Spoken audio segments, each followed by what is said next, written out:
Surat airport પરથી ડ્રગ્સની હેરાફેરીનો ખુલાસો થયો છે, જેમાં 4 બેગના ગુપ્તખાનામાં છુપાવેલા હાઇબ્રિડ ગાંજાના 16 પેકેટ પોલીસે ઝડપી પાડ્યા છે. અંદાજે 6.18 કરોડની કિંમતના ડ્રગ્સ સાથે એક મહિલા સહિત કુલ 3 શખ્સોની ધરપકડ કરવામાં આવી. આ ઘટનાને પગલે સુરત એરપોર્ટ જાણે ડ્રગ ડીલિંગનું નવું હબ બની રહ્યું હોય તેમ લાગી રહ્યું છે. સુરત ઇન્ટરનેશનલ એરપોર્ટ પર લગભગ એક જ મહિનાના અંતરે થયેલી બે મોટી કાર્યવાહીએ આંતરરાષ્ટ્રીય ડ્રગ્સ માફિયાઓના મનસૂબા પર પાણી ફેરવી દીધું છે, જેમાં 18 નવેમ્બરના રોજ 1.42 કરોડના હાઇડ્રોવીડ ગાંજા સાથે જાફર અકબર ખાનની ધરપકડ બાદ હવે 22 ડિસેમ્બરેથી જ બેંકોક સુરત ફ્લાઇટમાંથી 6.18 કરોડના હાઇબ્રિડ ગાંજા સાથે એક મહિલા સહિત બેની ધરપકડ કરવામાં આવી છે. આ સમગ્ર ઓપરેશનની શરૂઆત એક સચોટ બાતમીથી થઈ હતી.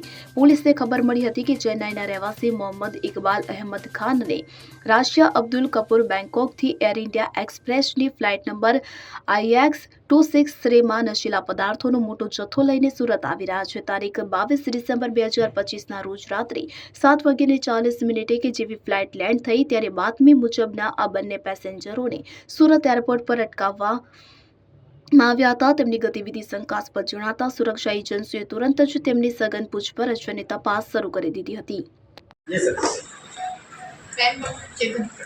No drugs in Surat city અન્વયે સુરત પોલીસ દ્વારા સતત ડ્રગ્સ માફિયા વિરુદ્ધ કાર્યવાહી કરવામાં આવે છે. અલગ અલગ ટોપ ટુ બોટમ અને બોટમ ટુ ટોપ સુધીના આંકડો સુધી દરેક આરોપીઓને પકડી અને ડ્રગ્સ માફિયા વિરુદ્ધ એક મુહિમ છેડવામાં આવી છે.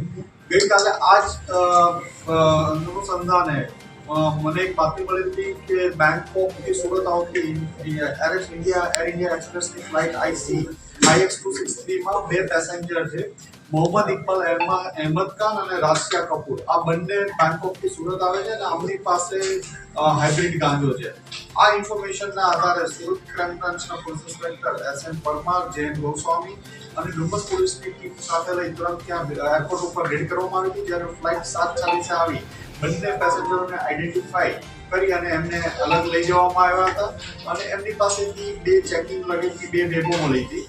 આ તપાસમાં CISF, air intelligence unit, DRI વગેરેને પણ સાથે લેવામાં આવ્યા હતા અને સાથે મળી આમની બંને બેગો ખોલવાની પ્રોસીજર કરવામાં આવી હતી.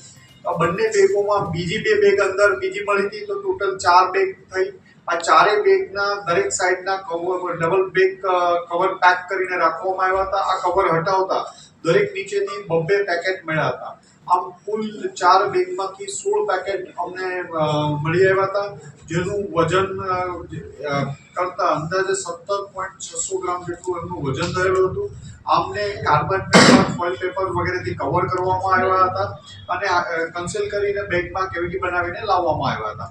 આમ અંદાજે 6 કરોડ 18 લાખ જેટલો મુદ્દામાલ આ બંને આરોપીઓ પાસેથી કબજે કરવામાં આવ્યો હતો. આ બંને જે પકડાયેલા આરોપી છે મોહમ્મદ ઇકબાલ અને રાશિયા, એમાં મોહમ્મદ ઇકબાલ છે નરેશ સિમરન સાથે CN24 ન્યૂઝ સુરત. હવે જુઓ દેશ દુનિયાની તમામ ખબરો તમારી આંગળીના ટેરવે. ઉઠાવો મોબાઈલ અને Google Play Store પરથી ડાઉનલોડ કરો અમારી CN24 ન્યૂઝ મોબાઈલ એપ.